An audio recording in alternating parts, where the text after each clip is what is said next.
Votes aye. Representative Nichols. Thank you, Mr. Speaker. Permission to and those of you that have not.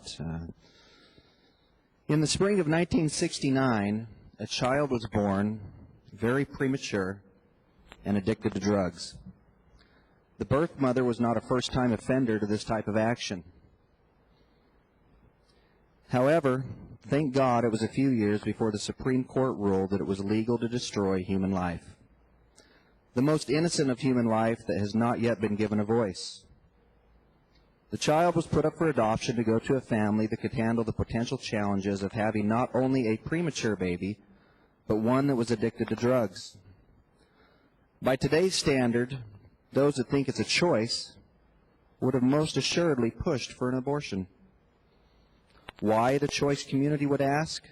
Bring this child into a world with no home, no parents, and addicted to drugs. Why, I say? Because this child wanted a voice, as do thousands of others.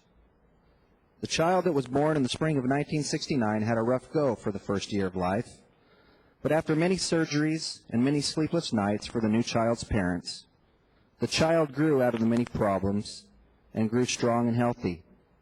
He now had parents who showed unconditional love, had a big brother and 3 older sisters who embraced and loved him.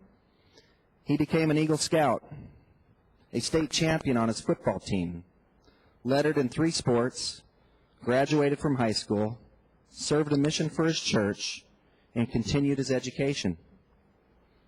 He married a sweetheart and was given the gift of children of his own. Let me ask, did this child deserve to die because of a choice? I say again, thank God that in 1969 the taking of innocent life in the womb was not yet legal. If it had been, this story would not be told. He would have assuredly been snuffed out in the womb. After all, Mom was addicted to drugs, no home, no dad, and he came very premature. Some heavy challenges to overcome for a single mother addicted to drugs. Let me continue with his story now. Married with children of his own, he has worked hard to build a successful business.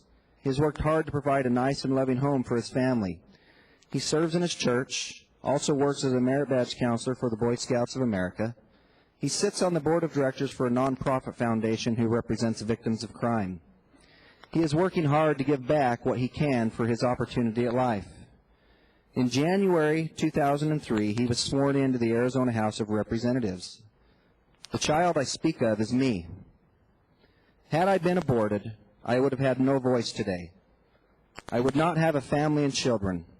I would not have been here to adopt my new baby boy, who will be 2 next month. I would not have been here to call many of you friends. Mr. Speaker, Governor Brewer, and members, this is human life we are talking about here, not a choice. There have been many others that should have been afforded the opportunity for their voice to be heard. Please stand with me today to stop this brutal practice and say yes to the most vulnerable of human life that cannot speak for themselves. Who knows what can be accomplished if life is given a chance? There are so many parents who cannot have children who would love to give these children a chance to have a voice and be heard. And Mr. Speaker, members, I'm thankful that my voice can be heard today, and I vote aye.